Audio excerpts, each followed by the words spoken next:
நேயர்களுக்கு astro KS ஐயங்காரின் பணிவான வணக்கங்கள். இந்த வாரம், அதாவது 15/5/2023 இருந்து 21/5/2023 வரை உண்டான வாரத்தில் எந்தெந்த ராசிக்கு என்ன பலன்கள் இருக்கு அப்படின்றத பார்ப்போம். முதல்ல அந்த வாரத்தினுடைய கோல்சாரம் எப்படி இருக்குன்றத பார்ப்போம். அதற்கு பிறகு இந்த வாரத்தில் வரக்கூடிய சில விசேஷ நாட்கள் என்ன அப்படின்றத பார்ப்போம்.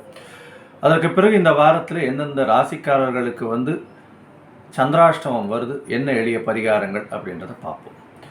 இந்த வாரத்தில் காலபுருஷ தத்துவத்தின் முதல் ராசியான மேஷ ராசியில் குரு பகவான், புத பகவான் மற்றும் ராகு பகவான் இருக்கா. ரிஷப ராசியில் சூரிய பகவானும், மிதுன ராசி அப்படின்னு பார்த்தேன்னா அதில் சுக்கிர பகவானும், கடக ராசியில் செவ்வாய் பகவானும், துலாத்தில் கேதுவும், கும்பத்தில் சனி பகவானும் இருக்கா.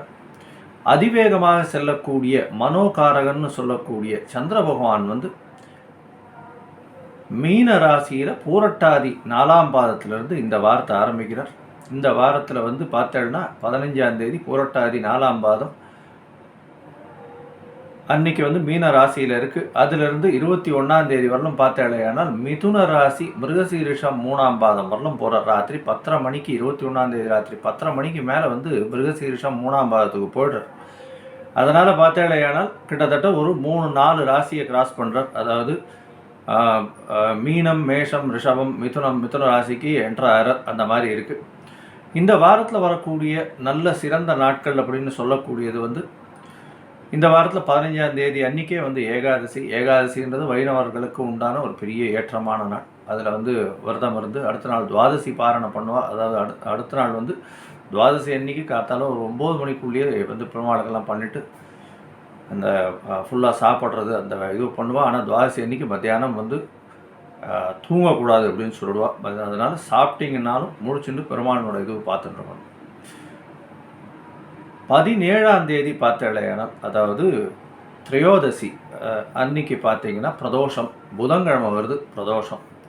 அதற்கு பிறகு 19ஆம் தேதி அதாவது வெள்ளிக்கிழமை இந்த வாட்டி அமாவாசை வருது.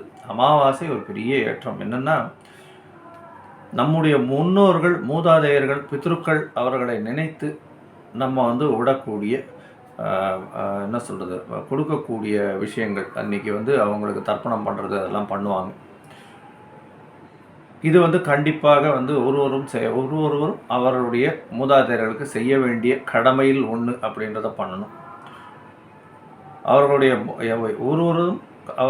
மூதாதையர்களுக்கு செய்ய வேண்டிய கடமை மட்டுமல்ல, அன்னைக்கு செய்ய வேண்டிய புண்ணிய காரியங்கள், அமாவாசை அன்னைக்கு செய்ய வேண்டிய புண்ணிய காரியங்கள் அப்படின்னு பார்த்தாலேயானால் முன்னோர்களை நினைத்திருப்பதும் கோவிலுக்கு வழிபட சொல்வதும் மிகப்பெரிய ஏற்றமான விஷயம். அதை தவிர தான தர்மங்கள் செய்யலாம். மிச்சப்படி எந்த ஒரு விஷயமும் அன்றைக்கி தொடங்கிறது கூடாது அப்படின்றது தான் ஜோதிட சாஸ்திரமும் சொல்கிறது. ஏன்னா சூரியனும் சந்திரனும் 180 பாகையில் இருக்கக்கூடிய காலத்தில் சந்திரனுடைய ஒளி ஒன்றுமே இல்லாமல் இருக்கும்.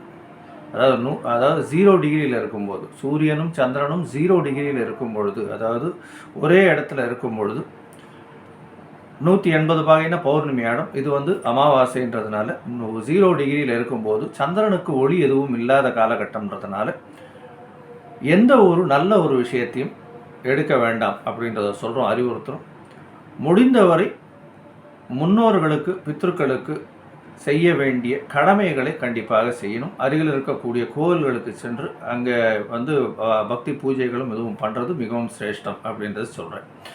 இந்த வாரத்தில் யார் யாருக்கெல்லாம் சந்திராஷ்டமம் அப்படின்னா, கடகம், சிம்மம், கன்னி, துளாராசிக்காரர்களுக்கு 21ஆம் தேதி ராத்திரி ஒரு 10:30 மணிக்கு மேலே ஆரம்பிக்கிறது. ஸோ இந்த 4 ராசிக்காரர்களுக்கும் சந்திராஷ்டமம் இருக்குது. எளிய பரிகாரம்னு சொல்லக்கூடிய சந்திர பகவானுக்கு அல்லிப்பூவோ இல்லைன்னா வெள்ளை அரளி மாலை கோர்த்து சிவன் கோவிலில் கொடுத்துட்டு வர்றதும், பிள்ளையாருக்கு பூஜை பண்ணிட்டு வர்றதும், நரசிம்மருக்கு பானகம் அம்சேவ் பண்ணுறதும் பெரிய ஏற்றத்தையும் மாற்றத்தையும் இந்த வாரம் நிச்சயமாக கொடுக்கும். இப்போது ஒரு ராசிக்கா இந்த வாரத்தில் எப்படி இருக்குது அப்படின்றத பார்க்கலாம். சிம்மம் மகம், பூரம், உத்திரம் இந்த 3 நட்சத்திரம் 9 பாதங்களை கொண்ட ராசி. ராசியின் அதிபதின்றவர் வந்து சூரிய பகவான். ராசிக்கு 10ஆம் இடத்துல இருக்கிறது நல்ல ஒரு ஏற்றம். ஏன்னா தொழில் ஸ்தானத்தில் அவர் போய் உட்கார்ற ராசிக்கு தொழில் ஸ்தானாதிபதி 11ஆம் இடத்துல இருக்கிறதுனால எந்த தொழில் பண்ணுறீங்களோ அந்த தொழிலில் மிகப்பெரிய லாபம் வரும். அதுவும் வந்து அரசியல் சார்ந்த அட்மினிஸ்ட்ரேட்டிவ் லெவல்ஸில் இருக்கிறவங்களுக்குலாம் ஒரு நல்ல பெரிய ஏற்றமாக இருக்கும்.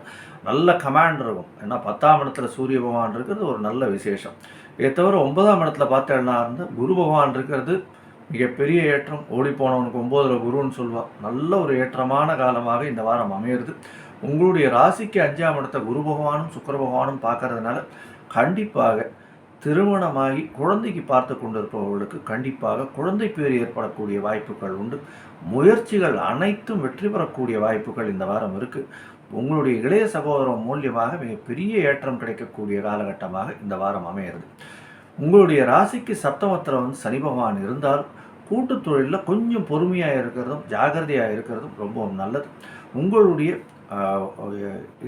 ஸ்பௌஸினுடைய உடல், அதாவது எதிர்பாலினத்தவர் திருமணமானவர்களுக்கு எதிர்பாலினத்தவனுடைய உடல்நிலையில் கொஞ்சம் ஜாகிரதையாக இருக்கிறது ரொம்பவும் நல்லது அப்படின்றத சொல்கிறேன். இந்த வாரம் பார்த்தேன்னா உங்களுடைய ராசிக்கு 12ஆம் அதிபதினு சொல்லக்கூடிய சந்திர பகவான் அதிவேகமாக செல்லக்கூடியவர். அவர் வந்து உங்களுடைய ராசிக்கு சப்தமத்திலேருந்து உங்களுடைய ராசிக்கு 11ஆம் இடம் வரலாம் வரும். அதாவது 15/5/2023 21/5/2023 வரலும் உண்டான வாரத்தில் எப்படி இருக்கான்றதை பார்க்குறோம். அதாவது 15ஆம் தேதி கார்த்தால அதிகாலை ஒரு 4:30 மணி வரலும் தான் வந்து சப்தமத்தில் இருக்கார். அதுக்கப்புறம் வந்து 8ஆம் இடத்துக்கு போகிறார். இந்த காலகட்டத்தில் புதிய முயற்சிகள் தவிர்க்கிறது நல்லது. ஏன்னா 8ஆம் இடத்துல 12ஆம் அதிபதி இருக்கிறதுனால புதுசாக வந்து நீங்கள் எந்த முயற்சியும் எடுக்க வேண்டாம். ஆனால் பழைய இதில் வந்து எக்ஸிஸ்டிங் ஒர்க்கெல்லாம் வந்து நல்லபடியாக பண்ணலாம். திடீர் பண வரவு வரும். மறைந்த இடத்திலிருந்து பணம் வரக்கூடிய வாய்ப்புகள் நிச்சயமாக உண்டு. நீங்கள் எதிர்பார்த்துருக்கவே மாட்டீங்க, அந்த இடத்துல திடீர்னு பணம் வரும். ஏன்னா 12/8 சம்மந்தப்படுறதுனால நல்ல ஒரு ஏற்றமான காலமாக இந்த வாரம் இருக்கும். உங்களுக்கு புதிய முயற்சிகள் வேண்டாம். வெளியூர் வெளிமாநிலம் சம்பந்தம் தேவையில்லை. ஆனால் வெளியூர்லேருந்து உங்களுக்கு நல்ல செய்தி வரக்கூடிய வாய்ப்புகள் இந்த 15லேருந்து 17ஆம் தேதி நிச்சயமாக வரும். அதற்கு பிறகு பார்த்தீர்களேனால் 17ஆம் தேதியிலிருந்து பார்த்தீர்களேனால் 19ஆம் தேதி வரலும் 12ஆம் அதிபதியும் 9ஆம் அதிபதியும் பரிவர்த்தனையாகிறதும் 9ஆம் இடத்துல குருவோட சம்பந்தப்பட்ட சந்திரன் குரு சந்திர யோகம் அடையிறது மிகப்பெரிய ஏற்றம். குரு சந்திர யோகத்தை கஜகேசரி யோகம், குரு சந்திர யோகம் அப்படின்னு சொல்லுவாங்க. பரிவர்த்தனை யோகமும் சேர்ந்து இருக்கிறதுனால 9ஆம் இடம் அதீத வலுப்பெறுறது. உங்களுக்கு புதிய பதவி, அந்தஸ்து, கௌரவம் இதெல்லாம் வரக்கூடிய வாய்ப்புகள் நிச்சயமாக உண்டு. குருவோடு சம்பந்தப்படுறதுனால எந்த ஒரு விஷயத்தை நீங்கள் தொட்டிங்கன்னாலும் அது வந்து சக்ஸஸ்ஃபுல்லாக அமையக்கூடிய வாய்ப்புகள் நிச்சயமாக இருக்கும். 17ஆம் தேதிக்கு பிறகு பார்த்தீர்களா உங்களுடைய ராசிக்கு 10ஆம் இடத்துல வந்து சூரிய பகவானோட சேர்ந்து சந்திர பகவான் இருக்கார். அந்த ஒரு 2 நாள் பார்த்தீங்களேயான புதிதாக இன்வெஸ்ட்மெண்ட்டை இந்த காலகட்டத்தில் பண்ண வேண்டாம். அதாவது அதுவும் வந்து இந்த அமாவாசை அன்னைக்கு புதிதாக இன்வெஸ்ட்மெண்ட் பண்ண வேண்டாம். ஏன்னா அது வந்து முன்னோர்களுக்கு உண்டான தினம். முன்னோர்களை வழிபட்டு அவர்களை ஃபாலோ பண்ணுறது மிகவும் ஏற்றமான விஷயம் அப்படின்றத சொல்கிறேன். உங்களுடைய ராசிக்கு 11ஆம் இடத்துல வந்து சந்திர பகவான் 21ஆம் தேதி ராத்திரி வர அங்கே வந்து சுக்கிர பகவானோட நல்ல ஒரு இதில் இருக்கார். 11ஆம் இடத்துல இருக்கிறது ஒரு நல்ல பெரிய ஏற்றத்தை கொடுக்கக்கூடிய காலமாக இருக்க போகிறது. ஏன்னா 10ஆம் அதிபதியும் 11ஆம் இடத்துல போய் இருக்கிறதுனால சிறு சிறு செலவுகள் வந்து உங்களுக்கு தொழிலுக்காக வரும். அதனால் நீங்கள் வந்து முடிஞ்ச வரலும் வந்து தொழிலில் வந்து ஃபர்தர் இன்வெஸ்ட்மெண்ட்டை தவிருங்க. கொஞ்சம் பொறுமையாக வந்து பண்ணிங்களேன்னா கண்டிப்பாக இந்த வாரம் நிச்சயமாக மிகப்பெரிய சிறப்பான வாரமாக இருக்கும். நீங்கள் அருகில் இருக்கக்கூடிய வெங்கடேச பெருமாள் தாயாரை போய் சேவிச்சுட்டு தாயாருக்கு வந்து நெய் தீபம் ஏற்றிட்டு வாங்க. உங்களுக்கு வந்து ஒரு நல்ல வாரமாக இந்த வாரம் அமைய போகிறது. நீங்கள் வந்து கண்டிப்பாக ராகு பகவானுக்கும் சனி பகவானுக்கும் பிரீத்தி பண்ணுறது நல்லது. சனி பகவானுக்கு வந்து எள் விளக்கு சனிக்கிழமை அன்னைக்கு போட்டுட்டு வர்றதும், காகத்துக்கு சாதம் போட்டுட்டு வர்றதும், இந்த வாரம் அமாவாசை வர்றதுனால பித்ருக்களுக்கு வந்து செய்ய வேண்டிய கர்மாக்களை செய்கிறதும் ஒரு பெரிய ஏற்றத்தையும் மாற்றத்தையும் இந்த வாரம் கொடுக்கும். மொத்தத்தில் சிம்மராசிக்காரர்களுக்கு நல்ல ஒரு ஏற்றமான நாளாக இந்த வாரம் அமையப்போகும்.